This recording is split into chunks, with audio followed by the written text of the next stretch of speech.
нема тротари, нема кај да се поминува и уште да треба на пешачки да се молиме да застанат возачите, стварно малце нема смисла.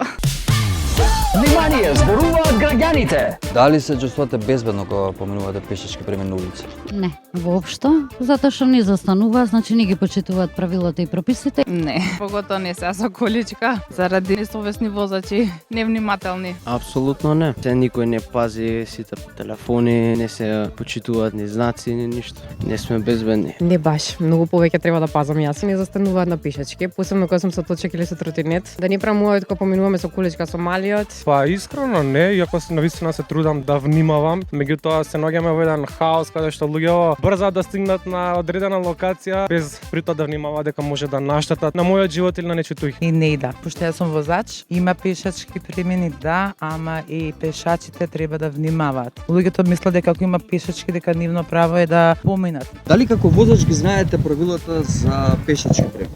Мислам дека ги знам, да. Да, кои се? Па да треба да застанеш на На пешачки колку премин. метри пред пешачкиот се не застанува? Да. На 5 метра, на 2-3 метра, така нешто.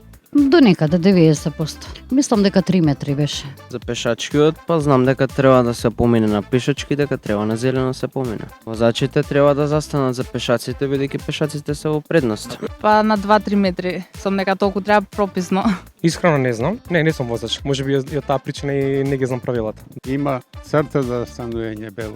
Не знам точно да одговорам, ама знам дека треба да се подзастане, да се намали брзината пред пешачки. Кажи ми, дали сметаш дека 200 евра е соодветна казна за непропуштање на пешак?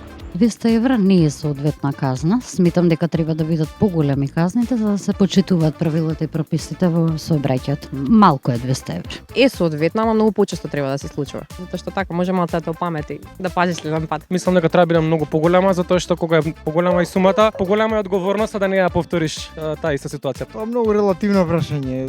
И пешачите треба да бидат свесни дека се пешаци и дека не можат секогаш да имаат предност. Пак за наши услови многу е. Многу е, да. Треба како во Европа да има зависност од тоа кој колку има финанси, толкава да биде казната. Најискрено казните треба да бидат според приходот.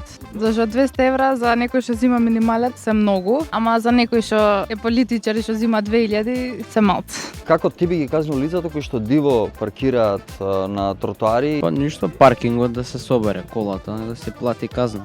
Без опомена, значи со одземање на возачка дозвола минимум 3 месеци. Нареден пат мислам дека не би им текнало такво нешто. Првин парична казна, кривање пајак, сите казни да си ги плати и ако се повторува таа казна, веќе со возачко одземање. Па има казни соодветни, еве пајак служба работи. Па добро, пајак тука посекако треба да работи и пак казните да бидат построги. Да, би имала голема парична казна, чисто како помена.